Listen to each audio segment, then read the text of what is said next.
Welcome to ReFocus, a podcast that helps you find your focus to build a thriving creative career in the music industry. I'm your host, Rosalind Dennett.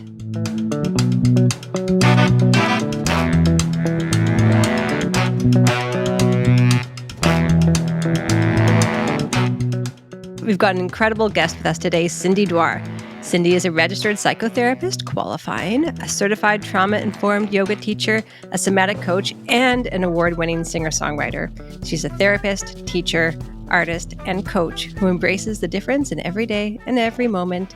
Welcome to ReFocus, Cindy. Thanks. Happy to be here. So glad you're here. So we're going to talk a little bit about breathing and regulation exercises. Certainly with artists, we feel the butterflies, we feel the nerves, we feel anxiety, and everyone knows the word stage fright as something that happens to folks who perform. I think that also carries over into more general music industry stuff if you have to do some public speaking or negotiation or, and for folks who just feel general anxiety or nervousness, I'd love to get into some tools that people can use to regulate themselves when they're in these moments of adrenaline. Adrenaline is totally the key word for most people who, when you're feeling that anxiety, that your body's getting ready for mobility. So there's that excess energy. So essentially you want to give the body the message that we're okay, right? So breathing is an amazing tool. Even if you start to notice probably every hour or so, your body's naturally sighing. So a sigh, just taking a deep breath, just that, and repeat. And you can do that anywhere. They might go, "Oh, are you okay?" But your body does that automatically when it starts to feel stress. And first of all, the sound that you make with a sigh can kind of create vibrations along your vagal nerve. So that's a really, really easy thing that people can do all day long, everywhere, anywhere. And it just sends the message to the body hey, we're okay. But breath, if you have time and space to get into a few actual breathing practices, one of my favorite breaths to do, and if you can do this before a show, it's so efficient, you feel it right away. In yoga, they call it Brahmari breath or humming bee breath. It's really good for vagal toning and vagal stuff. So the invitation is to close your eyes and block your ears when you do this breath. And I like to encourage people, because I know when we're in a state of anxiety, we shallow breathe, right? It's and there's tension here. And it can even feel really claustrophobic to think about belly diaphragmatic breath. So one thing that I find is really helpful is to picture an air hole at the base of your spine. And that is the source of breath. So you're breathing from that area. And what that does is it helps guide the breath to that lower abdomen. So it just kind of facilitates that diaphragmatic breathing, which we want to be doing. So the Brahmari breath. So again, picturing that air hole at the base of the spine, taking an easy breath. So you inhale through the nose, but then as you exhale, you put the lips together, block the ears, close the eyes, and you make a humming bee, buzzing bee sound. So vibration. So it just looks and sounds like this. I'm going to do it, even though it might be a silly, but just so you get the feel for it. So deep breath in.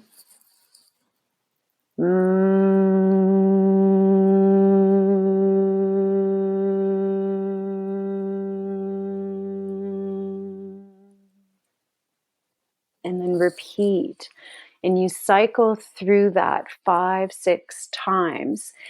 And a lot of artists are vocalists as well. So that vibration you create here, you can kind of play around with it and try to send it down to the belly and try to play around with increasing the intensity of it. But the immediate impact of the body it's amazing. Your body immediately gets the signal to stop releasing adrenaline. As soon as you take a breath, it's this parasympathetic kicks in and goes, "Oh, okay." It's immediate. And that's really nice to know, right? It's not like you have to spend hours getting out of this state. And sure, you may have to, it's not okay, you take a breath, everything's fine. However, as soon as you do start doing that breath work, you're sending the message to your body that, hey, we're good. everything's fine. You can stop releasing cortisol, you can stop releasing adrenaline, and then you go back to that homeostasis, which is where we want to be. And of course, with performance, there's like a healthy bit of anxiety that gives us that sense of excitement. So like there's a healthy dose, but we want to remain within our threshold, right? So it's, if you get beyond that threshold and you're vomiting in the back, then obviously you're not tapping into that energy the way we want to be, right? So there's another one. There's an amazing Dr. Peter Levine. He does somatic experiencing, and it's similar to the one we just did, but it's a woo sound. So same thing. And you could close your eyes if you're seated, and you're, obviously don't do this when you're driving. But yeah, similar to the other breath. And again, always visualizing that air hole at the base of the spine so that you're doing that diaphragmatic breath. And it's a voo sound. So it's just woo.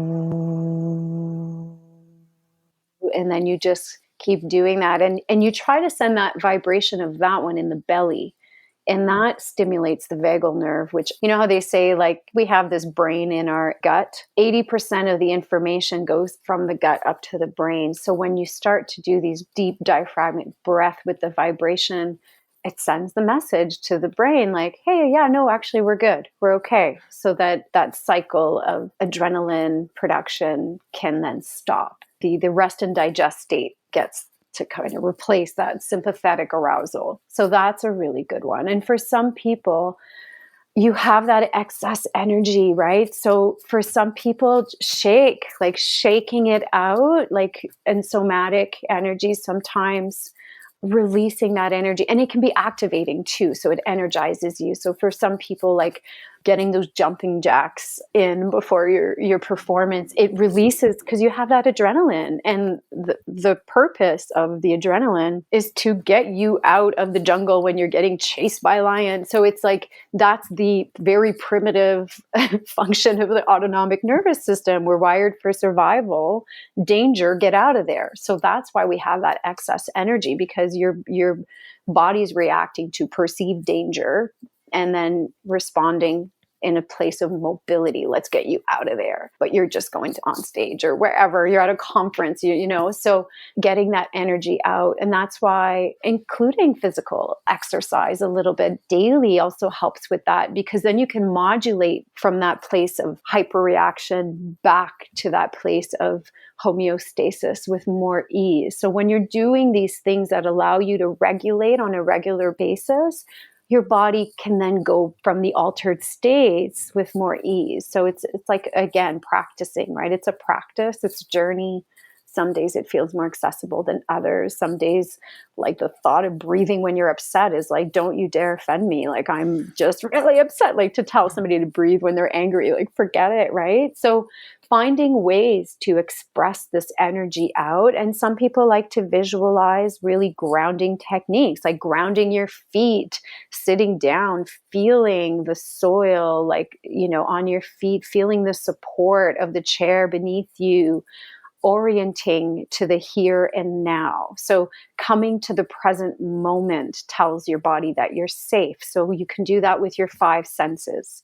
You can use smells. You can use putting a candy in your mouth. That will bring you in the moment, right? I always have this bottle. It's got essential oils in it. I'm always doing this all day long. Having that sense of smell brings me to this moment in this space. Because when we're in a hyperreactive state, usually our body is functioning from a place of the past. Whenever there's really, really heightened emotion, it's usually like a cyclical response based on things we've experienced. So, and even hand stuff like Play-Doh, having Play-Doh, something tangible, a texture that you can focus in on. And again, touch. So if you're grounded, taking your socks off and putting your feet in water, even hands underwater, right, brings you, and really mindfully engaging in that cold water on the hands or on the face.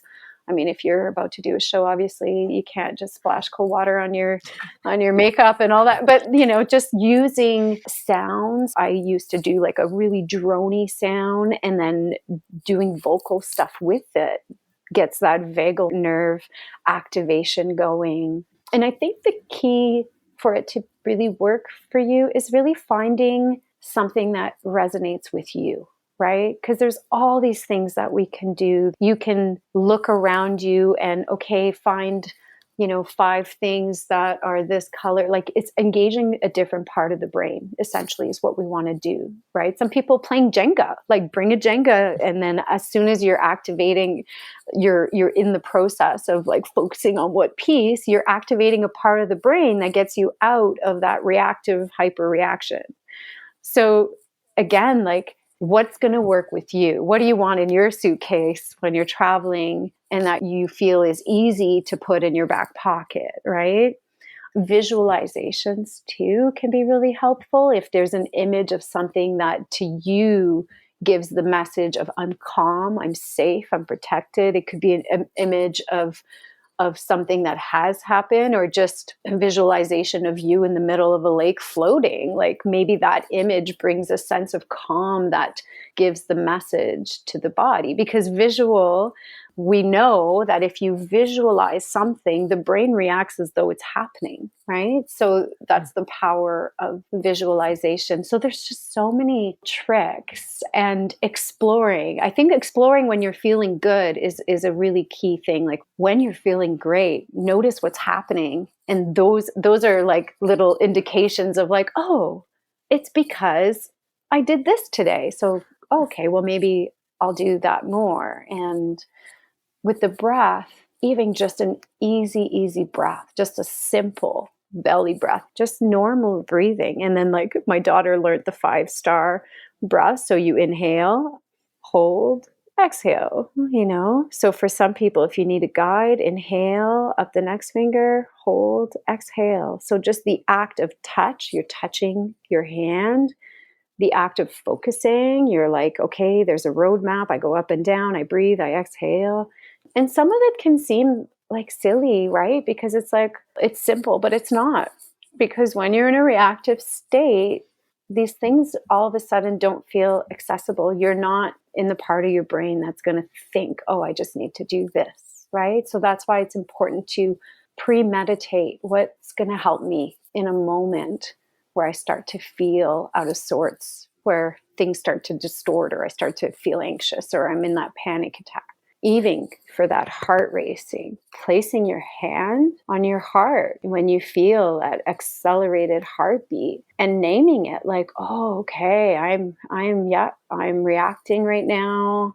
This is normal. Naming it and just kind of like taking a breath, leaning into it, giving it space to just do its thing. You can write it down before a show, heart racing, and the act of writing will engage the part of the brain. So it's like, I don't know about you, but rituals, like creating little rituals can be really nice. And it's that sacred time that you carve out for yourself, which is an act of self-love, right? And taking that time for yourself. So thank you so much, Cindy. That's incredible. There's so many tools in there. And thank you so much for sharing with us today. Yeah, my pleasure.